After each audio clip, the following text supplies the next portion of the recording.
Hello everyone and welcome to a new Unity tutorial. In this tutorial we are going to learn how to create self-controlling Unity agents, and we are going to learn how to use NavMesh agent. So first of all we are creating a plane as a ground, and later we are adding 3 cubes as waypoints. And we are planning to make our agents to move between those cubes, and those cubes will be our waypoints to create pathway for our agent. As you can see, I'm adding 3 cubes and giving them a shape of triangle. We can give it any shape, and it doesn't matter. And later I'm adding a capsule object, and it will represent our enemy, and giving it another color to make it different. So I'm calling those cubes waypoint 1, 2 and waypoint 3. And later I'm going to name the capsule as enemy. So let's finish with waypoints, and this is our enemy with red color.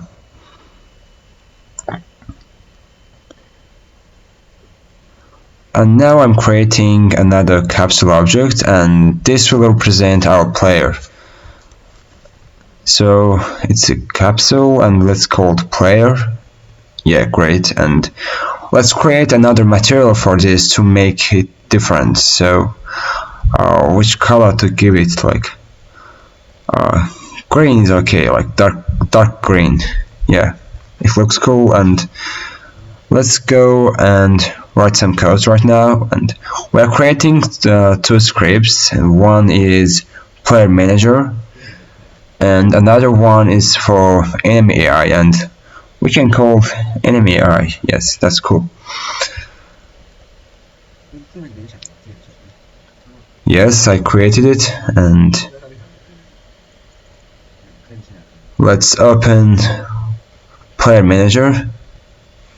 So as you can see here, we are going to create instance of player manager, public player manager instance. Yeah, this is instance of our player manager. And I'm creating region singleton and end region.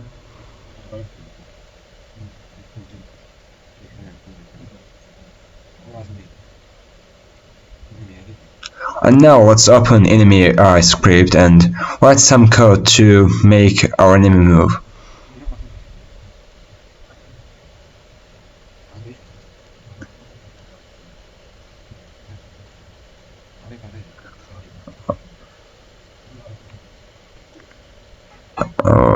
As you can see here, let's make it awake, not start. And yeah, I forgot to write this. Instance equals to this. This means like the game object. So now we can start working with our enemy AI script. So first of all, create public game object waypoints. It's an array of game objects, and we called it waypoints. And later let's create current waypoint and make it equal to 0. This will represent the numbers of the elements inside this array. So now we are creating public float speed. This is the speed of the enemy, and later public float rotation speed. It just controls the rotation speed. You will see this when we are testing the game. So let's create something to make enemy to see the player, like public float look radius. Yeah, it's the distance that our enemy will feel the player and move towards it. And now let's write transform target. Yeah, the target represents our player, and later let's write NavMesh agent. Oh yeah, for using NavMesh agent, don't forget to use using Unity Engine AI. Without this, we cannot use NavMesh agent. So let's write NavMesh agent. Yeah, it's just our agent, so it is our enemy. And another one is player. Target player, agent, enemy. And let's write target equals to player manager dot instance dot player. Oh, it's not working. Why? Oh, let's go to player. Yeah, we forgot to write. Oh yeah. Public static player manager instance. One mistake is this. Yeah, player manager instance. So we are missing player here. We are missing player, so let's create a player here. Public game object player, yes. So right now we have player here, so there's no problem, everything is solved. So we are making target equal to instance. And now agent equals to NavMesh agent. So we are writing get component NavMesh agent. I hope you know what get component is. It just gets the component of NavMesh agent and makes it a NavMesh agent type. And another is, so let's create something called like distance. And what is our distance? We have to calculate the distance between our target and our agent. And let's write vector3 that distance. This function calculates the distance between 2 points, like the target transform position. It's the position of our enemy, and another is target position. Target is the position of our player, and transform position is the player of the enemy. So vector.distance calculate the distance between 2 points. And let's use some if statements. And if distance is smaller than loop radius, it means if the player is inside the loop area. Let's set agent destination to target position. It will just bring the agent to where the player is. So it's basically such following function. The enemy will follow the player.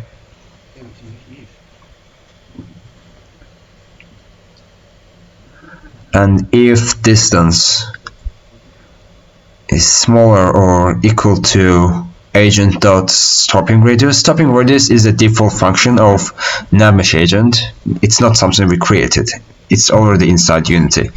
So what do we do when we are so close? We want enemy to face our target and stop there. So let's create a function called face target function. Oh yes, let's go down and create face target here.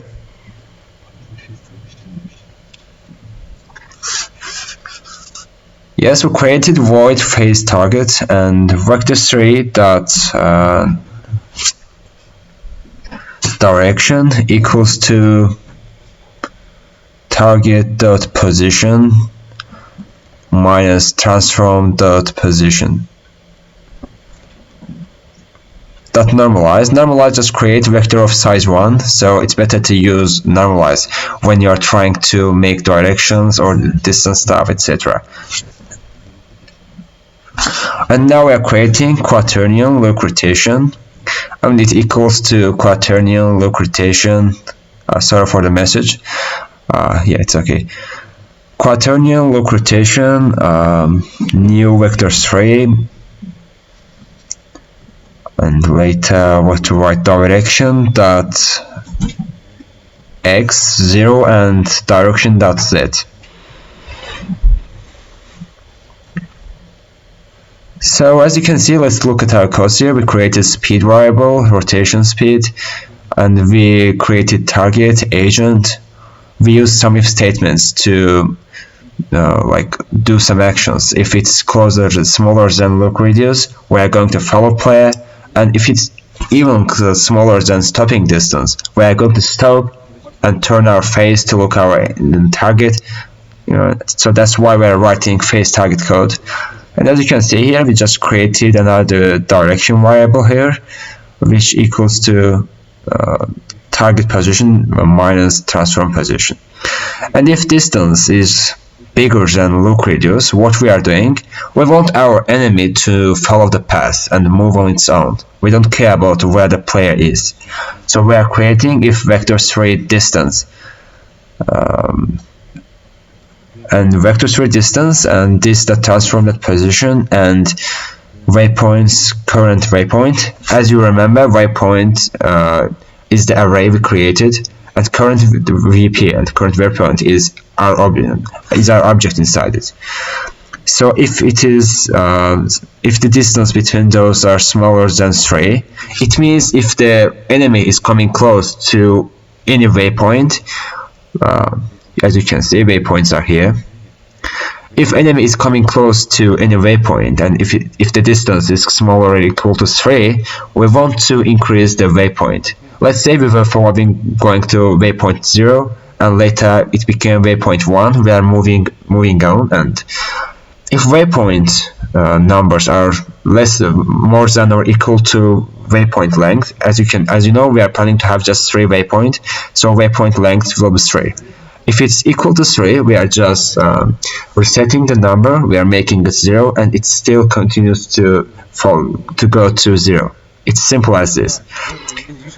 And now we are using quaternion, look at waypoint, quaternion look rotation, and we are going to create waypoints, current VP, dot transform, dot position, and later minus this dot transform dot position. Yeah, that's all. I think you understood until here. It's just some easy functions. Yeah, it's not as difficult as it seems. It's really easy. Just try to write it down. It's easy. And later this dot transform dot rotation equals to quaternion slope. Quaternion slope just allows you to turn the rotation of the any object in the speed you want. Like, we want to turn the face of our enemy to any waypoint with the rotation speed we mentioned. It means that it won't just turn to any point randomly. It will turn to some point with the speed you want it to turn. And another code we have to write is transform that translate. If we just translate the object, that's some basic. And speed multiplied by time dot delta time. So I think you understood, yes. Oh, and now let's create something. Like, where will we know which area is the look radius? So let's use onDraw gizmos. It's for drawing gizmos. Like, you will see what it is when we are testing the game. We have a little bit time. Like, gizmos.color equals to color.red. So it will draw our red sphere.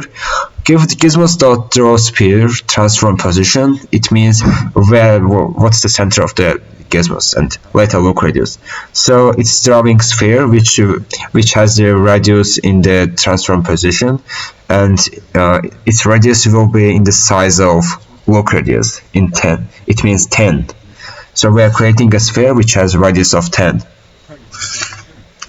And now let's look at our codes. Like, we have target, we calculated the distance between them, and if distance is smaller than look radius, we are just following the player, and if it's less than stopping distance, we're stopping and looking at the player, and if it is bigger than the look radius, we just don't care about where the player is, and we are just following waypoints, moving on our pathway.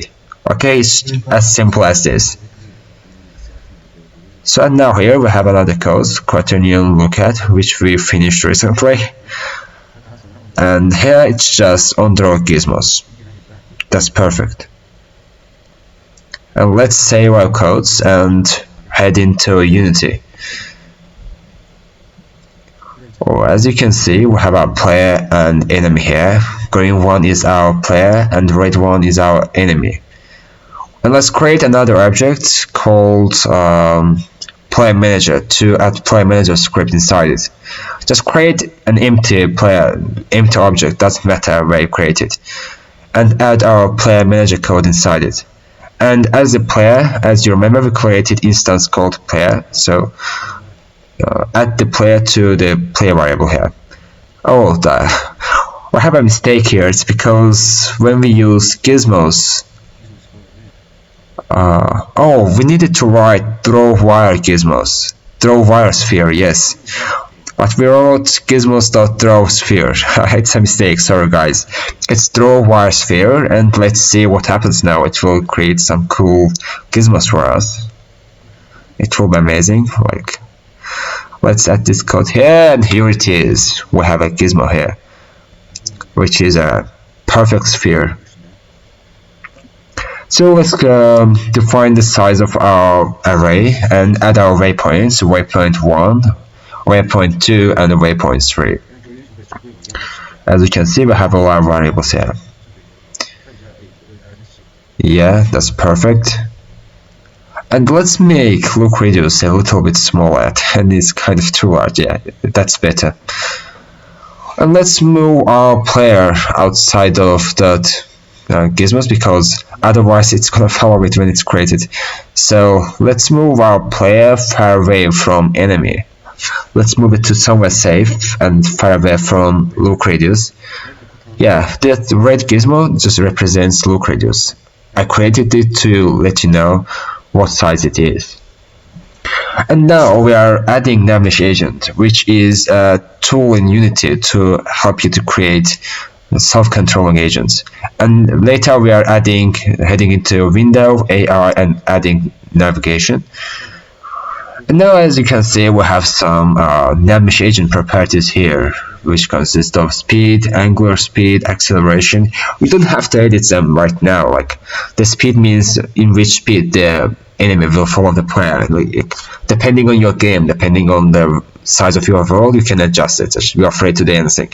What I'm trying to do is to teach you how to do it, to understand its basics, and to create some AI. So we are adjusting drop height here, and as you can see, NavMesh is added. You can see it from the blue stuff here. And also remember to turn on NavMesh static an object. Yes, it's already baked, so it means we have NavMesh. So yeah, everything seems quite okay, and why not to try it? Everything in its position, that's great. We have enemy AI script here, and that looks just perfect. Let's make speed 5. Yeah, that's okay. As I said, it's not something important, just test the game. Oh, yeah, it's working, guys. Congratulations if you made it until there. As you can see, it's a little bit speedy and it's not looking perfect. But as I said, I'm not here to play with its speed or something. It's just a test project to teach you something. So as you can see, we can adjust rotation speed, which will change the way it rotates. I will show you this. So we are inside look radius, and the player is following us. The target enemy is following the player. So it's following because of the set destination function that we used. And as I said, we had the rotation speed there, which controls the speed of the rotations. So because I decreased it to 2.5, it had problems with rotating. And let's increase it to 10 or something, and let's make our speed 10. As you can see, it came to normal number. Yeah, that's great. It's moving perfectly. So if you made it until there, congratulations. It means you know how to create some basic AIs. And also, if you want to learn how to create another types of, let's say, Unity AIs, we will have another videos. Just let us know which video do you want. Follow our community tab, because we are sharing a lot of tools there. We are asking a lot of questions from you guys. So please be careful with our community tab. So as you can see, it's working perfectly. It's following our player. Yeah, they get inside each other because we didn't add something. Yeah. So as you can see, it's stopping when they are coming close to each other, because we had stopping distance, which was 1 or 0. I don't remember, but it's stopping because of stopping distance. Yeah, that's all for today. So you can just turn off those objects so it won't be visible in your game. You need to have those cubes, but if you don't want them to be visible in your games, so you can just turn them off. So that's all. Yeah, it looks more perfect now. When the player is out of the look radius, it's coming back to its normal pathway. That's great.